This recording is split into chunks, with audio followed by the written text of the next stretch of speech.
এই রেসিপিটি খেলে আপনারা বুঝতে পারবেন যে ক্যাকরোলও এত স্বাদিষ্ট খেতে হয়।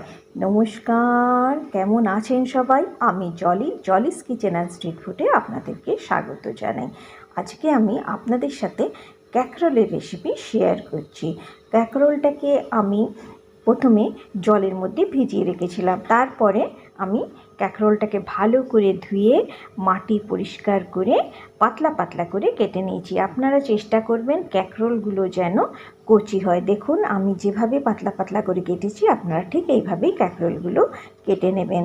তাছাড়া আমার লাগবে 2টো পেঁয়াজ কুচোনো, আর লাগবে 3টে আলু। আমি আলুগুলো ক্যাকরোলের মতো পাতলা পাতলা করে কেটে নিয়েছি। এরপরে আমি গ্যাস জ্বালিয়ে দিয়েছি। গ্যাস জ্বালিয়ে আমি তার উপরে কড়াই চাপিয়ে দিয়েছি। কড়াইয়ের মধ্যে আমি তেল দিয়ে দিয়েছি। তেল গরম হয়ে যাবার পরে আমি এর মধ্যে ক্যাকরোলগুলো সব ছেড়ে দিচ্ছি।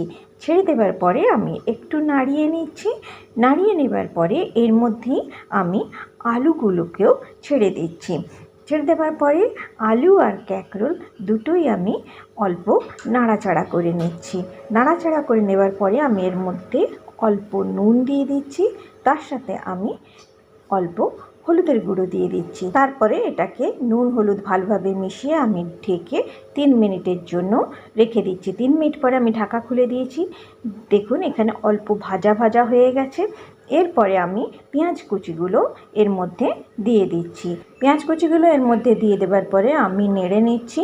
নেড়ে আমি এটাকে ঢেকে দিয়ে 3 মিনিটের জন্য রেখে দিচ্ছি। 3 মিনিট পরে আমি আবার ঢাকা খুলে দিচ্ছি। দেখুন এখানে আমার আলু, ক্যাকরোল আর পেঁয়াজগুলো অল্প সোনালি কালার হয়ে গেছে। আমি এখন এই আলু, পেঁয়াজ, ক্যাকরোলগুলোকে একটা আলাদা পাত্রে নামিয়ে নিচ্ছি। নেওয়ার পরে আমি আবার কড়াইতে তেল দিয়ে দিয়েছি। তেল গরম হয়ে যাওয়ার পরে আমি 1 চামচ পাঁচফোড়ন দিয়ে দিচ্ছি আর 10-15টা কারিয়া পাত্তা দিয়ে দিচ্ছি। কারিয়া পাত্তা আর পাঁচফোড়নটা খুব ভালোভাবে ভাজা হয়ে যাবার পরে আমি এর মধ্যে 1 চামচ আদা রসুনের পেস্ট দিয়ে দিচ্ছি। তারপরে আমি একটুখানি জল দিয়ে দিচ্ছি। জল দিয়ে আমি আদা রসুনের পেস্টটাকে ভালো করে ভেজে নিচ্ছি। যখন ভাজা হয়ে যাবে তখন আমি এর মধ্যে 1 চামচ হলুদের গুঁড়ো দিচ্ছি, 1 চামচ লঙ্কার গুঁড়ো দিচ্ছি, 1 চামচ জিরের গুঁড়ো দিচ্ছি আর 1 চামচ ধনের গুঁড়ো দিয়ে দিচ্ছি। দিয়ে দেবার পরে আমি সব মশলাগুলো একসাথে ভালোভাবে মিশিয়ে নিচ্ছি। মিশিয়ে নেবার পরে যখন এর মধ্যে থেকে তেল ছেড়ে এসছে তখন আমি এর মধ্যে একটা টমেটো বেটে রেখেছিলাম, সেটা এর মধ্যে দিয়ে দিচ্ছি। তারপরে আমি স্বাদ অনুসারে নুন দিয়ে দিচ্ছি। আমি আগেও নুনের ব্যবহার করেছিলাম ভাজার সময়, সেই বুঝে আমি এখানে নুন দিচ্ছি। দিয়ে এটাকে ভালোভাবে আমি কষিয়ে নিচ্ছি। এটা জল দিয়ে দিয়ে কষাচ্ছি যাতে ভালোভাবে কষানো হয়। তারপর আমি এর মধ্যে 1 চামচ বেসন দিয়ে দিচ্ছি। তারপরে আমি বেসন আর মশলাটাকে ভালোভাবে কষিয়ে নিচ্ছি। আমি এখানে অল্প জল দিয়ে দিয়ে কষাচ্ছি। আপনারাও ঠিক এইভাবেই বেসনটাকে কষিয়ে নেবেন। বেসনটা ভাজতে 4 মিনিট টাইম লাগবে।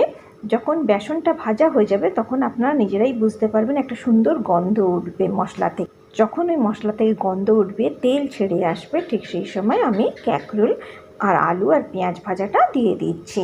দেবার পরে আমি সব মশলা আর সব সবজি একসাথে ভালোভাবে মিশিয়ে এটাকে ঢেকে লো ফ্লেমে 3 মিনিটের জন্য রান্না হতে দিচ্ছি।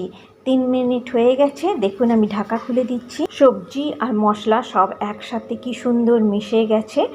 এইভাবে রান্না করবেন, দেখবেন খেতে খুব সুস্বাদু হয়। এরপরে আমি এর মধ্যে গরম মশলার গুঁড়ো ছড়িয়ে দিচ্ছি। তারপরে আমি এর মধ্যে 1 চামচ চাট মশলা দিয়ে দিচ্ছি। দিয়ে সব একসাথে নেড়ে এটাকে ঢেকে 2 মিনিটের জন্য দমে রান্না করে নিচ্ছি। হয়ে গেল আমার আলু ক্যাকরোলের তরকারি। এই তরকারিটা এরকম মাখা মাখাই হয়। এই তরকারি আপনি ভাত, রুটি দিয়ে খেতে পারেন, খেতে খুব সুস্বাদু লাগে। আজকের ভিডিওটি যদি আপনাদের ভালো লেগে থাকে তাহলে নিশ্চয়ই সাবস্ক্রাইব করবেন আমার চ্যানেলটিকে, আর বন্ধুদের সাথে শেয়ার করবেন, আর একটি লাইক নিশ্চয়ই করবেন। আর এই রান্নাটি কেমন লাগলো আমাকে কমেন্ট করে নিশ্চয়ই জানাবেন। আপনারা সবাই খুব ভালো থাকবেন, সুস্থ থাকবেন আর সাবধানে থাকবেন।